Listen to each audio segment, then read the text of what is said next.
Hello and welcome to another episode of Let's Argue About Plants, the podcast for people who love plants. Just not always the same ones. I'm Steve Aiken, the editor of Fine Gardening Magazine. And I'm Danielle Sherry, I'm the senior editor. And this isn't just another episode of Let's Argue About Plants. This is a very special episode, right? I think they're all very special, but I think what you're referring to, the fact that we're in Seattle at the Northwest Flower and Garden Show. We are. Sorry, Northwest Flower and Garden Festival. Yes, not to be confused with the Flower and Garden Show. But we made it up to the show floor and the display gardens here. I mean, we've been to a lot of garden shows across the entire country. I'd say Seattle kills it every year. I mean, these gardens are really spectacular. Well, this year supposedly is better than most years. I've only been on this side of the continent for less than 12 hours, so I haven't been able to peruse the gardens as much as you guys have, but the word is that they're all spectacular. I'm really impressed with the one that we gave the Fine Gardening Award to, which we're standing in front of, which is amazing. I saw pictures of it on social media, and I'm just thrilled we gave it the award. It's really, really awesome. Here, let's go up a little bit closer to this one and check out actually who created it and some of the highlights from it, okay? Just watch out, there are massive thorns on the rows and there are live chickens in there, which startled me because I didn't realize. And also there is a swarm of live ladybugs going on too, so watch out for that, all right? Here we go. All right, so here we are at the winning garden. It not only won the Fine Gardening Award, which is the most important award. It also won the Founders Cup, which is the Best in Show award here. It is. Which is pretty impressive. It's called Hilltop Farm. It was designed by Christensen's Nursery and Greenhouse, and they just did an amazing job with this. I'm just super impressed with what they've been able to do, because this is not your typical show garden. I mean, they've built the entire front of a house here to be the backdrop of their garden. Why hasn't nobody ever thought to do this before? I mean, it's genius. It's spectacular. So they're trying to mimic an English countryside kind of manor house almost. It's complete with copper gutters, an amazing terracotta chimney up there. I mean, really, you could take pictures of this and feel like you're in England. Yeah, but that house could be in any neighborhood in America. I mean, it's not that out there. I mean, it's a blue facade, windows, it has a lot of details to it, but I mean, that's not different from anything I would see on my street or your street or whoever's listening street. I mean, so it's really applicable. It is. There's a lot to talk about here with what's going on. One thing I really like is they have a lot of mature shrubs and vines and wisteria that really make this lived in. It doesn't look like they slapped together and forced a bunch of things for a show garden. It's truly impressive. Things are almost overgrown with these hedges. The grass is left a little longer. There's straw mulch in the front yard vegetable garden. So it really looks lived in. You can get a lot of ideas from this for your house, and that's what we look for to do the Fine Gardening Award. Like, is this something that is relevant to you and will give you a lot of ideas about how to improve your landscape? Exactly. The use of plant material, that's something that I always look at with these show gardens, because sometimes, it's spectacular, it makes an impression, but it's really not applicable to plant 5,000 tulips to make a yard out of tulips, and that's not what this garden did. I mean, we're looking around, even just along the edges here, you've got primroses, you've got bleeding hearts, it looks like we've got some epimediums mixed in here. Primrose, erysemium, those are alliums right over there. Yep. They've got an old shrub rose right here in bloom with these massive thorns. Yeah. Live chickens, which someone should have warned me that they were there. So come over here. So this is pretty spectacular. I want espaliate apple. So they've created like a very, very beautiful fence almost out of these espaliate apples. There's 3 of them, but it's a fence that says, okay, you can see the landscape beyond, but it's a very gentle fence. It's a living fence, if you will. I love this idea. It's the branches of the espalier are wide enough, so it's almost like they've put in windows. Yes. And so, you've got these views and these vantage points underneath it, which is awesome. Underplanted with blueberries? Underplanted with blueberries, and it looks like a small dwarf blueberry. This is sunshine blue. The other thing that I will say is I love that the plant material is very well labeled in this garden. Nearly every plant has a label on it, which is always nice to know because when you're really jonesing for a plant, you want to know what it is. We could talk about this garden for quite a long time. We really could. And most show gardens you look at and you walk by. Yes. But this is one that really invites close inspection, as well as examining the bigger picture. I'm really pleased that we gave this a Fine Gardening Award. Yeah, good. We're glad you approve. Okay, so I will say we have come upon the garden where I say, I don't know, the plant material just jumped out at me. I would say that this is the most impressive garden plant material-wise. Every time I turn around, I go, oh, what's that? Oh my gosh, I want that plant. That might be because it's done by the Washington Park Arboretum and the Arboretum Foundation and the University of Washington Botanic Garden. I mean, that is... And the Seattle Parks and Recreation. That is the trifecta, the quadruple fecta of plant people here out in Seattle. It's just jammed with plants, which is a little unrealistic, but very cool to look at. And they have some really cool options in there. They've got your Franklinia. Yes. Right there, which you mentioned a couple shows ago. That was really cool. Love it, love it, love it. On the other side, we were just looking at ribes that was called White Icicle, and it was absolutely amazing. It had it was upright. So you typically think of ribes as being like small, shrubby type of, low-growing shrubs. But this is a tree form, and it has these beautiful white blossoms on it that kind of drip down like white icicles. Really cool. Let's go to the other side and get a better look at that plant, okay? Yeah. All right, Steve, so here we have a better look at this ribes, White Icicle. Do you love this? Is this something that you would plant? I do. It has the flowers that almost look like a pear tree. Yeah. But it's native. It's not going to do the horrible things that pears do. And it's a gorgeous tree. I'd love to know more about it. They do a great job with the signing because they actually put where things are native to, yes. Which is an important consideration. I think it's great. I want one too. Okay, all right. So we should both grow them. We should figure out how to smuggle it out the door. It's native to British Columbia and California, so I worry about transferring it to the East Coast. Yes, I worry about zonal range on this guy. Zonal range, and then winter moisture and humidity, are things that don't always translate across the continent. Although we do a pretty good job with some currents on the East Coast, so we'll have to see. But look what else is down here. Ooh, that is this out. Karsten's Winter Gold. It's a dwarf Mugo pine. We feature that in the magazine a few times. It is just stunning. It looks like this golden sea urchin that's kind of perched on the edge of the plants, or on the edge of the garden here. It's kind of cascading over. I just see this as being, especially in winter, just an absolute stunner. Yeah, it's like a little or a large puffball of needles, and it looks like the new growth is golden. The thing I like about Mugo pines is they tend to have kind of a quirky habit to them. Yeah, very bonsai-esque. Yeah, especially if you limb them up. And then this is a dwarf version of it. Karsten's Winter Gold. I love it. Yeah, we could go on and on about the plant material in this particular garden, but those are two standouts that are really impressive. So we've stumbled upon a fine gardening favorite. This is a garden designed by Susan Calhoun of Plants Woman Design out in Bainbridge, Washington. We've featured several of her gardens, in fact, 2 or 3, and she's just an amazing designer. This is such a fun garden. This is a garden that's been designed for kids. It's got complete with Tonka trucks and amazing stepping stones that are created out of logs. She's calling it where the wild things grow. And it's adorable. Look, they even put a mud puddle in here.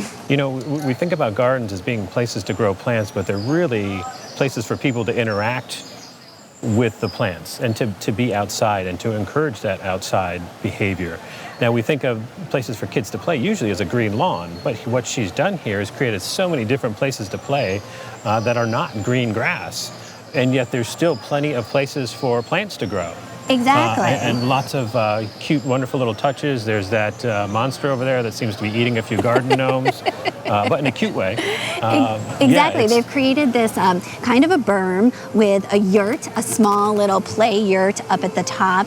And yeah, the other thing that's really cool is, not a ton of flowers, but a lot of textures. And I feel like if you were a kid, you would just want to reach out and touch all these various textures. Some really cool ferns, some heucheras going on. Got the grasses, plenty of daffodils here because, it's a spring garden. It's a spring garden. Hellebores. There's so much for a plant lover to enjoy here, but there's also a lot of things for a child to enjoy. And apparently, this being the second day of the show, they had some trouble on the first day of the show with kids actually trying to play with the stuff and having to be removed, kicking and screaming, literally. From the garden. It's really well done. I really like it. It's really, really cool. Just awesome. You know what? We should try and see if maybe we can get Susan, the designer, to talk a little bit about the garden and what her motivations were behind it. We see her that she's getting ready to go on a TV show right now, but we'll circle back later because I think we're definitely lower on the totem pole than the newscast. Why are you saying that? All right, so we're here with Susan Calhoun, who has designed the garden that we were just looking at. Where the wild things grow. Where the wild things grow. We loved so much about it, but it's different from a lot of the other gardens we usually see because it's so playful and it involves children. Can you talk a little bit about why you decided to go in that direction? Well, I just think it's really important to get kids connected with nature, and I think we're missing out when they're on their screens and they're inside and you're afraid to let them go outside because of dangers that are out there in the world now that weren't when we were kids. Parents aren't just not doing that, and so I think it's really important to provide a place for your kids to get outside, to explore what's out there, to get muddy, pick up worms, look at birds' nests, see cool rocks, play in the water, whatever. It's important. Well, normally when we think of kids playing outside, it's a green turf area, but you didn't do that. Nope, I wanted to. There are ladybugs in that garden. There are worms in the mud pit because we did a mud pit because we are in the Pacific Northwest. So why would we use sand?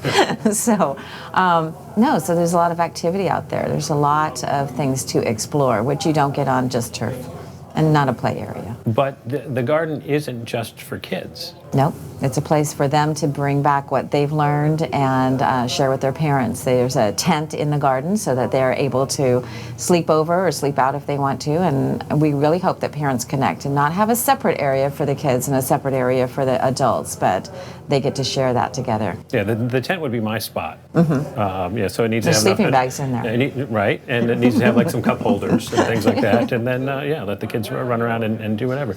But the plant choices, there's plenty going on there for plant lovers as well. Mm-hmm. Can you talk about the plants that you chose? So they're actually really pretty sturdy. Things like the ferns, there's a lot of native type ferns in there that can take a trampling if they get trampled on. It's not that big a deal. Like Mexican orange choice, Tornado's in there.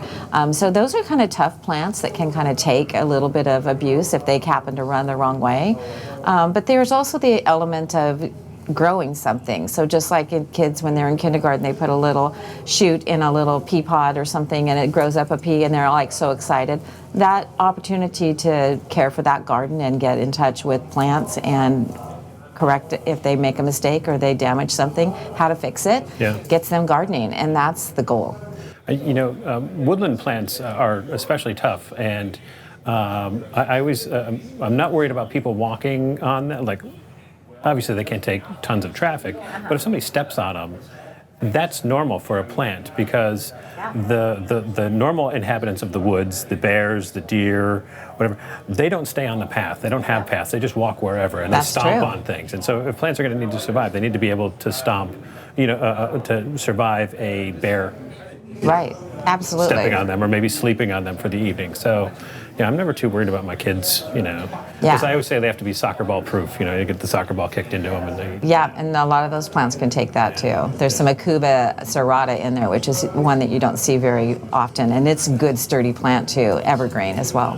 What's your favorite detail in that garden? Okay, so there are little hoop daffodils. They're narcissus and I think it's called Romiex and Julia Jane, and they come from, I got them from England, and they're little daffodils that are so unusual. Why are they called hoop daffodils? if you were to turn them upside down, they kind of look like a ball gown. They look like a traditional daffodil, only the center of it is giant and the back foliage of it is very small. So they're beautiful. All right, so now we have to go back to your garden and take a You'll look at have that. to. They're just so sweet. All right, Steve, tell me, you've spotted something. You beelined. I'm like out of breath. Well, we were walking by it, and there's this modern sculpture made out of straight bent metal that turns into a fountain. That's pretty cool. And then we walked around the front, and there's basically a giant boulder that's been cleaved in half, and then the two sides are now flanking the front entry path. And it's pretty cool and unexpected on a very modern garden that you have this naturalistic element sort of guarding the front. But very cool, very cool. Yeah, this is a very cool marriage of naturalistic meets modern, which you would think would be, completely at odds with one another. So this garden is, let's see, the name of it is Live Like It's Spring, an urban garden, and the designer is Folia Horticultural and Design. It was designed by Peter Norris of their firm. Very, very cool. I'm not a big fan of modern elements, but I love, love, love that fountain. Okay, Steve, look at what I have found. We're over at the Swanson's Nursery booth, and that's the one cool thing about being out here. They have such cool vendors that are also at the show. And look at what I found. See these little unicorn pots? I do see them, but the unicorns all have sad eyes, as though they are unhappy about being planters. They're ashamed. They're ashamed to be a planter. They're sad. It's almost like they're saying, "Help me." Yeah. I prefer the llamas. Oh, well, I don't know. That llama looks like he has a resting you-know-what face. He doesn't look very happy either. And then look, the bunnies look like they're asleep. So I still like them. So you kind of have to match your mood, whether you're sad, angry, or tired. There you go. There's a planter for you. So in that case, yes, you definitely would be a llama. I wish it wasn't hanging. Well, I could always cut the string off of it. Is it because we're from Connecticut? That's our state animal? Is the whale? Yeah, I think so. So, Steve, we have entered into Ravenna Gardens, and we just love these guys. Barbara Libner from Ravenna Gardens is the one who does our awesome container garden plantings for our booth every year. She's also done several articles for us.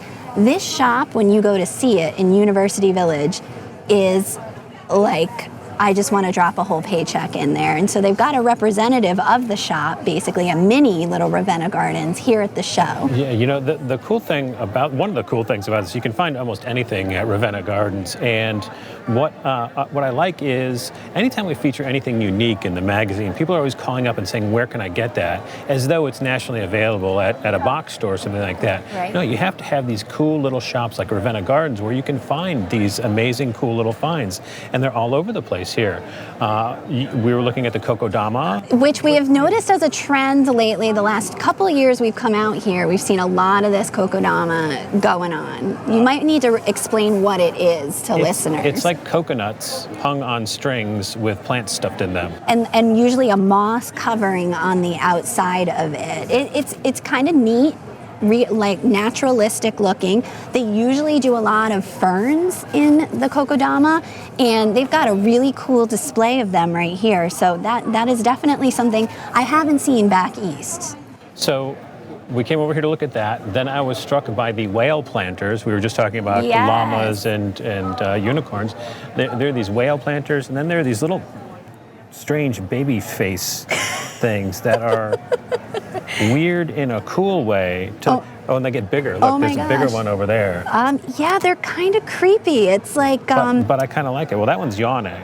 Yeah. But that you need to find places like this to find cool things. So maybe you're not into the baby heads, maybe you're not into the whales, but you are into the dinosaur planter or the owl planter or just so many other like this. Look at the wonderful texture on this one. Yeah, and those pots. The pots are very, very cool. So many cool little details that will, can make your garden special. in addition to plants and wonderful things. Oh yeah, absolutely, because they definitely have a very cool plant selection over here. I have to apologize. It's hard to look at everything and talk at the same time. I know. I can't do it. Right. I know. Look at some of these cool plants that they have over here. Well, these are Wyncliffe plants from Dan Hinckley. Oh, there Rare you and go. unusual. There you go. So cool. So what do we have over here? Oh, this is a really interesting that's a yew. yew that we actually have featured in the magazine. It's Amherst Fort. And I remember Kelly and Sue from Far Reaches Farms wrote about this. It has something, this particular yew was found on the site of a mental institute that had closed in the 1900s, something along those lines. And that was the name of the mental institute. I could have that story wrong, but it's a very interesting, upright, cool yew. I like that story. All right, we'll go with it then. And then check out this book over here. It caught my eye. Look at the title of it. Yeah, Plant Parenting. Plant Parenting. For all the plant moms out there. I love it. Obviously a houseplant book, just a great name. It's by, Leslie Halleck. And it looks pretty cool. I want to pick it up later and thumb through it to see what's going on in that book. I mean, that's one of the reasons why you come to a show like this is to find all the cool stuff that you can't find at any one store. You can find a ton of different amazing things all at a show. Right, exactly. So let's go check out some plants. Okay. So Steve, I drew you over here because I'm completely obsessed with this pot. It's a large pot. I mean, for me, it's probably up to my shoulder, a little bit lower than that. It's vase-like shaped. It's got this beautiful green verdigris kind of patina to it. When you say something's vase-shaped, that means it's wider at the top than it is at the bottom. And this has like one of those rounded shapes. Like a rounded vase? So that it goes out and then it comes back in. It's almost like a Grecian urn type thing, or like an old olive oil container. I'll go with that. So that it's really not the type of thing that you can plant in, because you'll never get the plants out again, because their roots will get wider than the hole is. What they did with it was they created a pot fountain, which is very cool. And we've made these before. We actually did a video for Fine Gardening on the pot fountain. You did a video, yes. I did, but you know what? Our pot fountain was a bit complicated because it kind of leaped over the side. The water leaped over the side, so it wasn't contained. You had to build a vessel underneath it to catch the water. This is all self-contained, so they bought this beautiful pot and turned it into a fountain that's all self-contained. This is doable. This is a project that we might need to do. Yes, you can put it in my yard. What are these blue flowers? All right, Steve, so I've brought you into the plant area. So tons of plant vendors here at the show too. And I was particularly taken yesterday by the Daphne selection in, where are we? We are at N&M Herb Nursery, and they're from Hubbard, Oregon. And this particular, look at the variegation on this Daphne. This is incredible. And all right, I'm gonna let you say it. It's Majima variegated. It's a winter Daphne odora. Super fragrant. I'm gonna take a sniff here. Oh, these smell incredible. And the variegation on this particular Daphne is just bar none. I mean, it's got this thick yellow rib on the outer edge of these long leaves. Yeah, and it looks like the yellow's only going to increase on the older leaves, judging from the picture. Yeah. And it's much more than Carol Mackey, which is the normal one we see. The leaves are bigger and the variegation is more, so it's very, very impressive. All Daphnes are great when they're in bloom. They are.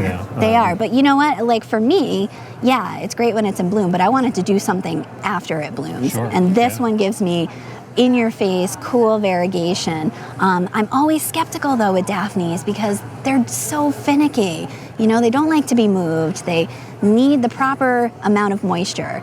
Good moisture, but not too much. I think it's all about drainage with Daphne. Okay. That's what everyone says. I've never tried a Daphne because of that finicky reputation, but they say if you just give it good drainage, it will be just fine. You should be good. I think it's one of those plants where you have to plant it 5 times until you find the right spot for it. And that one spot will be the one you'll have killed for, but that one will grow gangbusters in that one spot, and you will not know why, but it's going to do fine, and then you'll just leave it alone, and then you'll be good to go. Yeah. Yeah. Well, this is an impressive Daphne selection over here. Let's go see what else There's a they've got. big Daphne right there. Oh my gosh. All right, let's see. What one is this? So this is almost like a spot. They've made it into like a topiary. And this is a different winter Daphne. This is Ario marginata. Yeah, much smaller variegation, just the very edge of the leaf in a creamy, whitish yellow thing. Not as impressive as the other one as far as variegation is concerned. Oh, so Steve, check this out. On the corner of Newcastle Fruit and Produce and Garden. It's the produce, it's the plants, it's the people. It's everything. Yeah. So this caught our eye, and we were like, what is it? What did you say from afar? I thought it was an abutilon, but I was incorrect.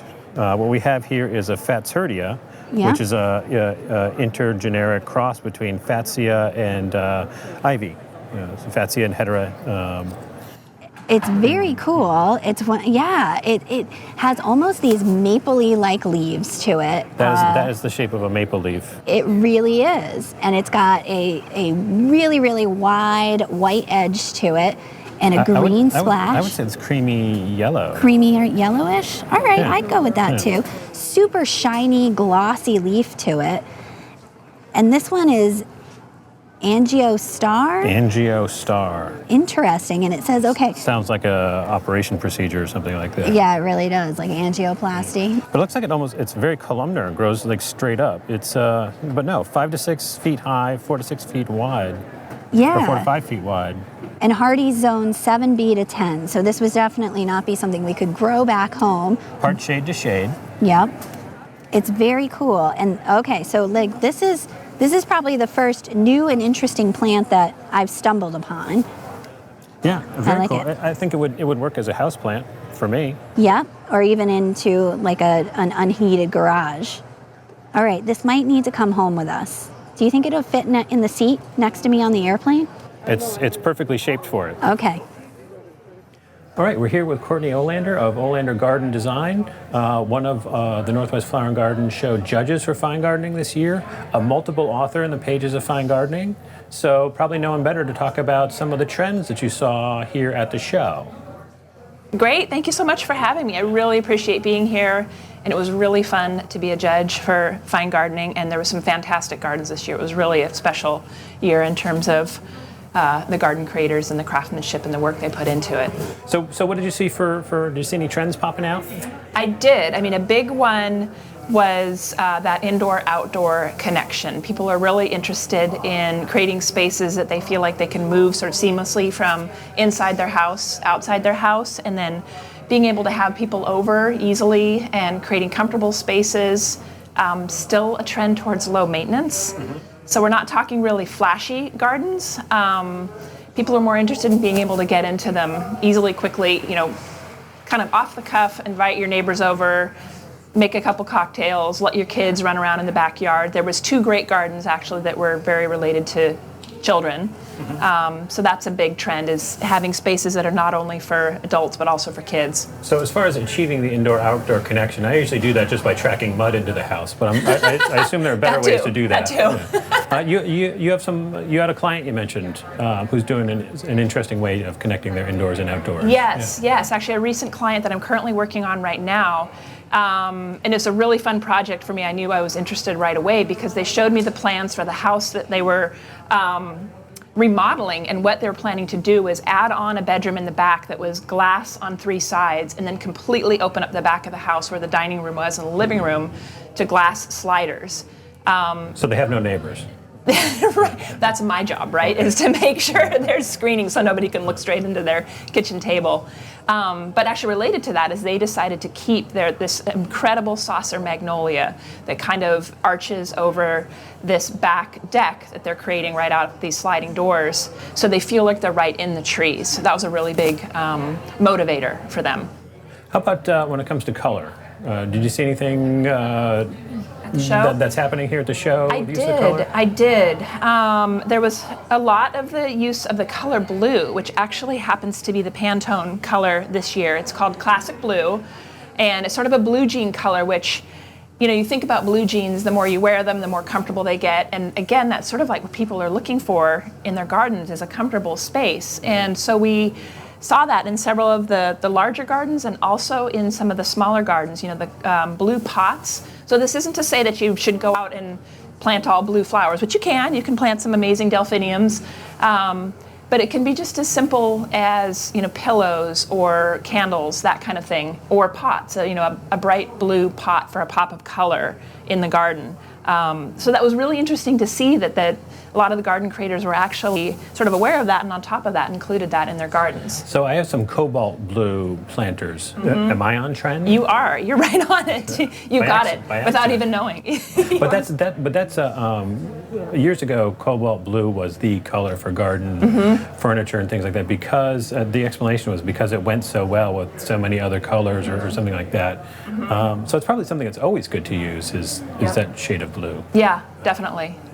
Yeah. You can find it in plants and flowers, but you're right, it can also just play a really nice backdrop. But if you're looking to spruce up the colors of your garden, you haven't changed things in a while, you need some new pillows or some new pots or something like that. Yeah. Blue might be the way to go. Yeah. And that's the fun thing about colors, you can always switch it up. If in 3 years or 5 years you want something else, you can choose orange, you can choose chartreuse. Yeah.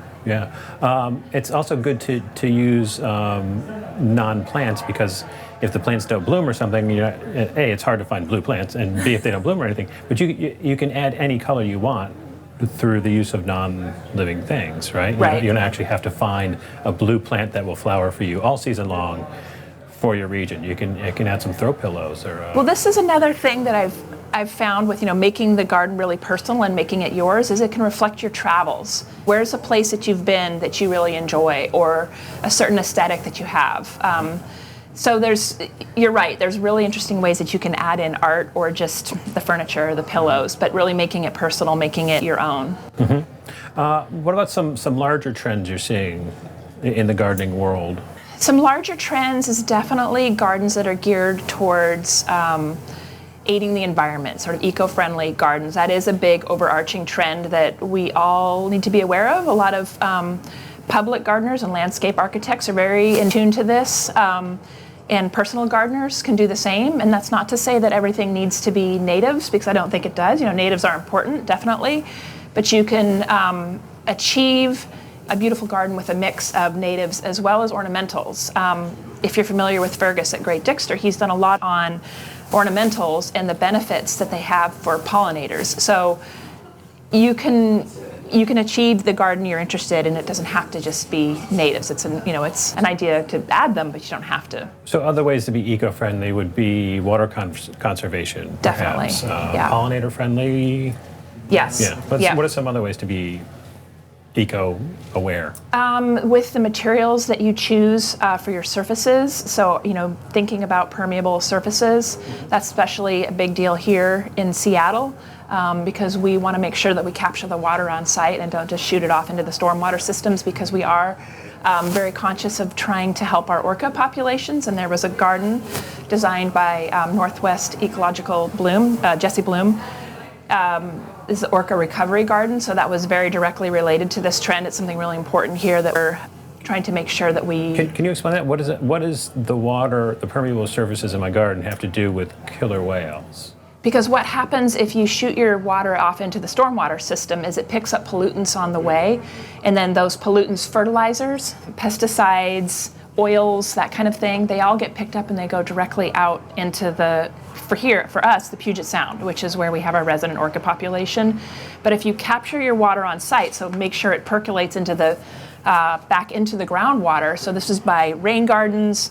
The water has a chance. It's like the pollutants are cleared out of the water before it heads off into the Puget Sound. So if you live in a region that doesn't have killer whales, that water's probably still going into a lake or a river or something like that has a fish or a frog or definitely some sort of thing that is not going to respond positively to pesticides and herbicides and any other junk that Exactly. So it's just something that even personal gardeners, home gardeners can do and be aware of and really contribute to this effort. to just create a more sort of ecologically friendly environment. And just to bring it back to plants, what's one plant that's really floating your boat, rocking your world these days? I mean, what's a fun one that I was just actually discussing with a client, and she actually has been featured in.